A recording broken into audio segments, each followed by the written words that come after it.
The Philippines climbed 19 places to land at the 32nd spot out of 145 countries in the 2023 edition of Global Firepower's Military Strength Ranking. Considered a middle power, with gains in military capability, the Philippines ranks 16th in Asia and 5th among the ASEAN 6. The Philippines' strongest measure is defense networks, outpacing its regional peers, where it places 9th, reflecting the extent of its bilateral military cooperation with treaty allies with the United States.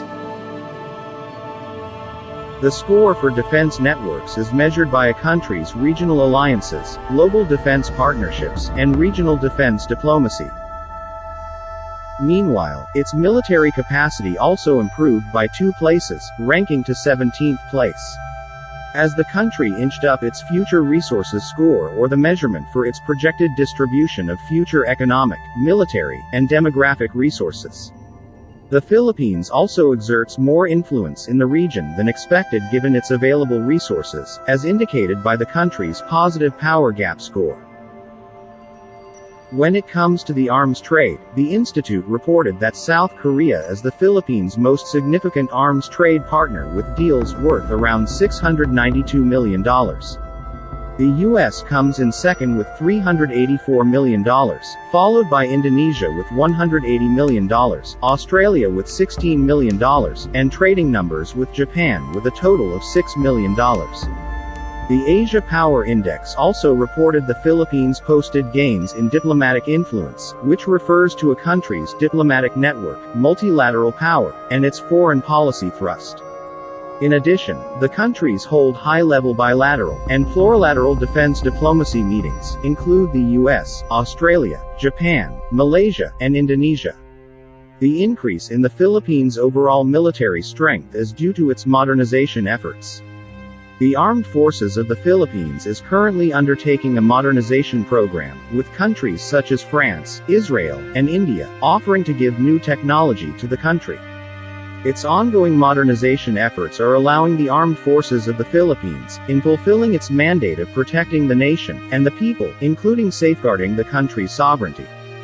The Republic Act 10349, also known as the Revised Armed Forces Modernization Act, is the Armed Forces of the Philippines' 15-year modernization program that started in 2012 and will continue through 2027.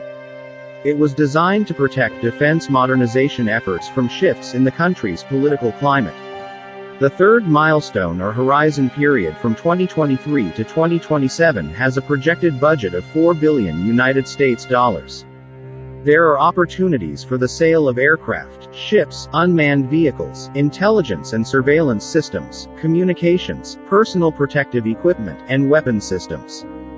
From December 2021 to June 2022, or in the last 7 months of former President Rodrigo Duterte's administration, the Department of National Defense signed 109 billion pesos worth of acquisition contracts for the Armed Forces of the Philippines modernization programs, including 28 billion pesos for 2 anti-ship, anti-submarine, and anti-aircraft corvettes from South Korea's Hyundai Heavy Industries Company Limited, 18.9 billion pesos for 3 shore-based supersonic ramjet missile batteries from India's BrahMos Aerospace, 32 billion pesos for 32 Black Hawk choppers from Poland's PZL Mielec, and 30 billion for 6 long-range offshore patrol vessels, also from South Korea's Hyundai Heavy Industries Company Limited.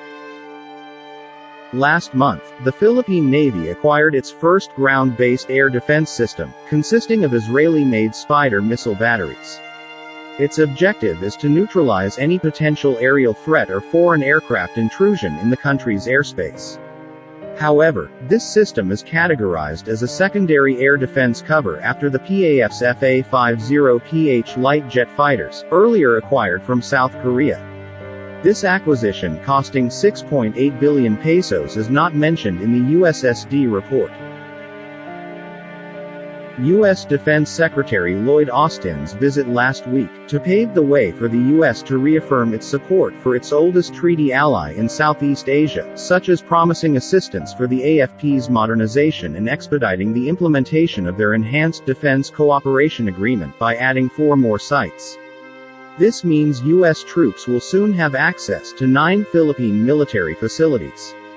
The two countries also agreed to restart joint patrols in the West Philippine Sea. The Enhanced Defense Cooperation Agreement (EDCA) supplements the Visiting Forces Agreement (VFA) under the Mutual Defense Treaty, intended to bolster the alliance of the Philippines and the United States of America. It's the most significant defense agreement between the U.S. and the Philippines in decades. Because the U.S. is constitutionally barred from establishing permanent military bases in the Philippines. The EDCA allows the U.S. to rotate its troops in the Philippines and allows build-operate facilities on Philippine bases for both their military forces, while the Philippines will have personnel access to American ships and planes. In January 2019, the first major project under the EDCA was completed at Clark Air Base in Pampanga.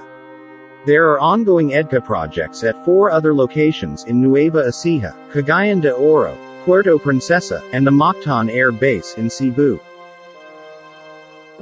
Last week, 4 additional locations in northern Luzon and Palawan were designated under the EDCA, but the exact locations remain confidential pending further consultations.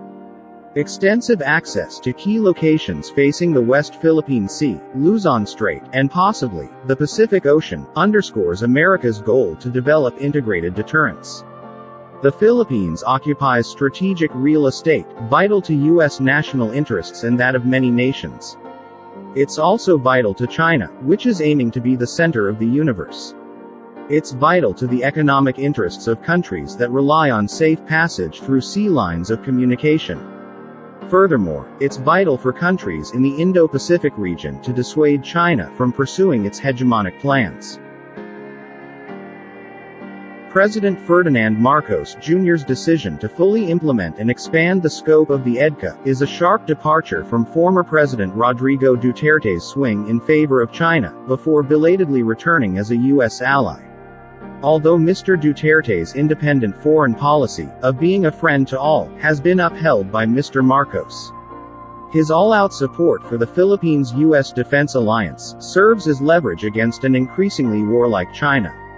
As such, Balikatan exercises have dramatically increased the number of joint activities and participating troops. Last November, the Philippines and France signed a memorandum of agreement to strengthen the country's maritime safety and security, particularly in shipbuilding and ship repair.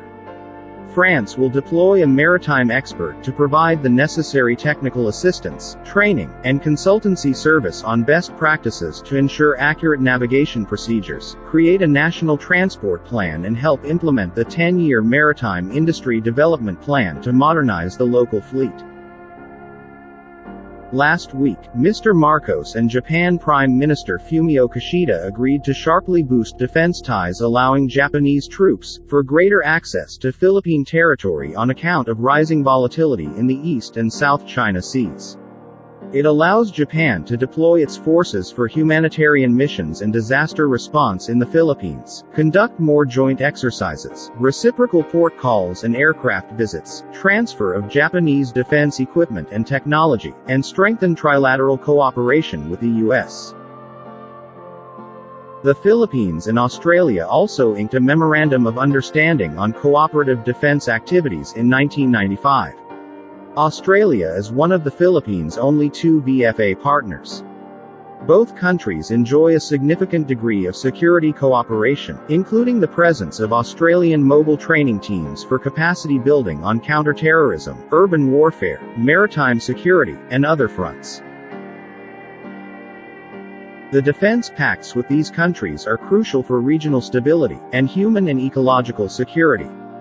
Yet, there's no integrated and systematic action that is so essential in deterring China. Each nation must focus and close ranks to protect their common national interests. If the region has been paying attention, war is just around the corner. The Lowy Institute named the U.S. as the Philippines' top joint training exercise partner with 47 joint exercises, followed by Indonesia with 26, Malaysia with 24, Brunei with 22, and Thailand with 21. The Philippines' overall military strength, which ranks 5th among ASEAN 6, is just above Malaysia, which ranks 42nd globally. Indonesia has the strongest military power, which ranks 13th, followed by Vietnam at 19th place, Thailand ranks 24th and Singapore at 29th place. While in the global air powers ranking, the Philippines Air Force ranks 4th among the ASEAN 6, which ranks 58th globally. Indonesia has the best military air asset in the region, ranking 29th globally, followed by Singapore at 35th, Thailand ranking 51st, Malaysia at 61st, and Vietnam, which ranks 66th.